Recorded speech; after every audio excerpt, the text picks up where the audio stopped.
रहे हैं बेहद महत्वपूर्ण और शक्तिशाली, जिसको कहते हैं पावरफुल विजुअल्स। ये है प्रधानमंत्री नरेंद्र मोदी शांति का उपासक देश, लोकतांत्रिक देशों की भूमिका में अग्रणी देश भारत एक ऐसे लोकतांत्रिक देश में पहुंचा है अफ्रीका में, और उनके जो घाना के संस्थापक और पहले राष्ट्रपति डॉक्टर क्वामे नक्रूमा के मेमोरियल पर पहुंचे हैं प्रधानमंत्री नरेंद्र मोदी। बेहद महत्वपूर्ण तस्वीरें। राष्ट्रपति महामा साथ में हैं। क्वामे नक्रूमा घाना के स्वतंत्रता संग्राम के नायक हैं, और इस मेमोरियल पर पहुंचकर प्रधानमंत्री नरेंद्र मोदी ने क्वामे नक्रूमा को श्रद्धांजलि दी। नक्रूमा को घाना का महात्मा गांधी कहा जाता है, और एक लंबा संघर्ष घाना का रहा है जो भारत और घाना के संबंधों को और प्रगाढ़ करता है। दोनों ही देश ब्रिटिश उपनिवेशवाद के एक तरह से शिकार रहे हैं, और उससे आज़ादी की उस यात्रा में क्वामे नक्रूमा ने महात्मा गांधी के उस रास्ते को अपनाया अपने पूरे स्वतंत्रता संग्राम में। जी, हमारे साथ प्रोफेसर अजय भी जुड़े हुए हैं। प्रोफेसर अजय, आपसे भी चाहेंगे कि आप अगर कुछ जोड़ना चाहें, क्योंकि ये सारी वो तस्वीरें दिखाई दे रही हैं इस समय ब्लैक स्टार स्क्वायर और क्वामे नक्रूमा मेमोरियल पार्क में। इस समय प्रधानमंत्री की वो सारी तस्वीरें सामने आ रही हैं जहां प्रधानमंत्री ने श्रद्धांजलि दी, और ये स्मारक घाना के अपने पूरे इतिहास और संस्कृति को दिखाता है। तमाम यहाँ जो स्मारक लगे हैं वो सब घाना की संस्कृति की पहचान को दर्शाते हैं। बिल्कुल, और ये जो ऐतिहासिक भूमि है, यहीं से घाना ने अपने स्वतंत्रता की घोषणा की थी, तो एक और महत्वपूर्ण हो जाता है। प्रोफेसर अजय, कैसे इसमें आप भावनाओं को जोड़ना चाहेंगे? बेहद महत्वपूर्ण तस्वीरें अपने दर्शकों को के साथ साझा कर रहे हैं।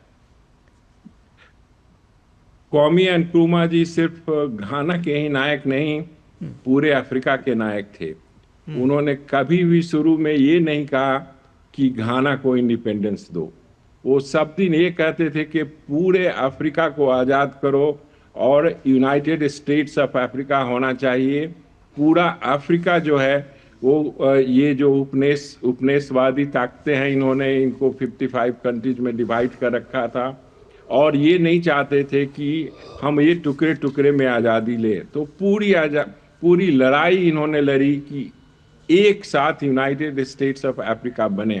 वो उन्होंने उनके ही इनिशिएटिव पे, उनके ही पहल पे OAU बना, ऑर्गेनाइजेशन ऑफ अफ्रीकन यूनिटी बना, जो कि इस अटेम्प्ट में एक अटेम्प्ट था कि एक यूनाइटेड अफ्रीका बने। और उसी OAU को 1992 में फाइनली अफ्रीकन यूनियन के रूप में एक्सेप्ट किया गया, जो कि क्वामे नक्रूमा का विजन था और जिसके लिए उन्होंने काफ़ी प्रयास किया था। ये दूसरी बात थी कि वो थोड़े एग्रेसिव थे। वो गांधी जी को मानते बहुत थे, नेहरू को मानते भी बहुत थे, लेकिन वो चाहते थे कि ये जो उपनिवेशवादी ताकतें हैं ये सिर्फ पिटीशन से और प्रेयर से नहीं जाएंगी। इनके लिए संघर्ष को बहुत ही कड़ा करना होगा, इनका मुंह तोड़ जवाब देना होगा, और इन्होंने बहुत सारे कठोर कदम लिए। उन्होंने जैसे कि कोकोआ, जो कि सबसे ज़्यादा प्रोड्यूस होता है घाना में, वर्ल्ड का लार्जेस्ट प्रोड्यूसर है, उसको उन्होंने कहा कि वो विदेश में सप्लाई नहीं करेंगे, और इससे वो जो कम भाव में उनका कोकोआ खरीदते हैं, जब मार्केट में इसकी कीमत बढ़ेगी तब करेंगे। अंग्रेजों ने उल्टा चाल चला, उन्होंने कहा चाहे किसी भी कीमत पे हो हम आपसे नहीं खरीदेंगे, और सरकार ने जितनी कोकोआ किसानों से खरीद रखी थी वो सारी ग्रेनरी में और स्टोर रूम में सड़ गई, और दूसरे साल सरकार के पास राजस्व नहीं था कि वो किसानों से खरीद सके, और लोग सड़क पे आ गए, आर्मी बैरक में चले गए। और जैसे ही क्वामे नक्रूमा साहब विदेश की यात्रा पे थे, उन्होंने मिलिट्री के बैरक पे कहा कि मिलिट्री कू करो और इनको सत्ता से बाहर करो। वो उनके डेडिकेशन को नहीं समझ पाए और उनके सैक्रिफाइस को नहीं समझ पाए, और जब वो विदेश में थे तो वहाँ मिलिट्री कू करके उनको हटा दिया गया था। लेकिन उनकी बात की जो मिलिट्री डिक्टेटर्स आए या अभी की जो सरकारें हैं, उन्होंने उनको फिर रिस्टोर किया, उनके प्रेस्टीज को बहाल किया। और नक्रुमा आज एक घाना के नहीं बल्कि पूरे अफ्रीका के, अफ्रीकन यूनिटी के नायक के रूप में देखे जाते हैं। निश्चित तौर पर क्वामे नक्रुमा, जैसा कि आपने कहा कि सिर्फ घाना नहीं बल्कि अफ्रीका के महानायक के तौर पर देखे जाते हैं। बहुत विशाल व्यक्तित्व और बहुत संघर्ष जो है उनका, जैसा कि आपने कहा कि अफ्रीका को एकजुट रखने का उनका जो स्वप्न था वो कहीं ना कहीं अफ्रीकन यूनियन के तौर पर उसको देखा जा सकता है। प्रभुदयाल जी, अगर प्रधानमंत्री की इस विजिट के में जो जब क्वामे नक्रुमा के मेमोरियल पर वो जाते हैं, इस तरह की जो विजिट्स हैं, आप कई देशों में इस तरह के विजिट्स कराने में आपका योगदान रहा होगा एज ए एम्बेसडर। कैसे देखते हैं इन विजिट्स के क्या मायने होते हैं? देखिए, इसका सबसे बड़ा माना होता है कि हम आपके देश का बहुत ज्यादा एहतराम करते हैं और एहतराम ही वो फाउंडेशन होती है जिस पे अच्छे रिश्ते बनते। तो जैसे प्रधानमंत्री जी इस मेमोरियल पे गए, उससे उन्होंने ये बात बयान की कि घाना के प्रति हम भारतवासी कितना ज्यादा आदर और सम्मान रखते हैं।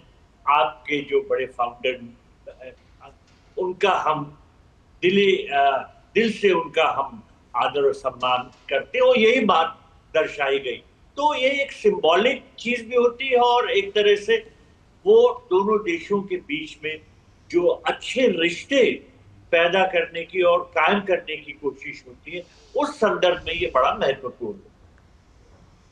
जी, निश्चित तौर पर अच्छे रिश्ते कायम करने के संदर्भ में बेहद महत्वपूर्ण। और आपने जैसा कि कहा कि दूसरे देश पे जब हम पहुंचे हैं, हमारे प्रधानमंत्री या जो इस तरह के विजिट्स होती हैं उसमें उनके महानायकों के, उनके नायकों को एक स्थान देना, उनको सम्मान देना पूरे देश को सम्मान देने जैसा है। जी, प्रोफेसर अजय हमारे साथ जुड़े हुए हैं। प्रोफेसर अजय, क्वामे नक्रुमा के बारे में और भी हम चाहेंगे कि दर्शकों को इस लिहाज से भी पता चले क्योंकि ब्रिटिश के शासन से आज़ाद होने के बाद गोल्ड कोस्ट से नाम को बदल के घाना करना और घाना के संसद की स्थापना के साथ साथ उन तमाम प्रतीकों को एक बार फिर जीवंत करना जिन्हें ब्रिटिश साम्राज्य ने एक तरह से पूरी तरह ध्वस्त करने की एक कोशिश की। क्योंकि हमने देखा कि किस तरह से भारत में भी भारत के इतिहास, भारत के समाज और भारत का जो एक तरह से राजनीतिक इतिहास जो रहा है लंबे समय से, उसको किस तरह से छेड़ा गया, उन पहचानों को मिटाने की एक कोशिश की गई। तो क्या आप किसी तरह की समानता दोनों देशों के बीच में देखते हैं? घाना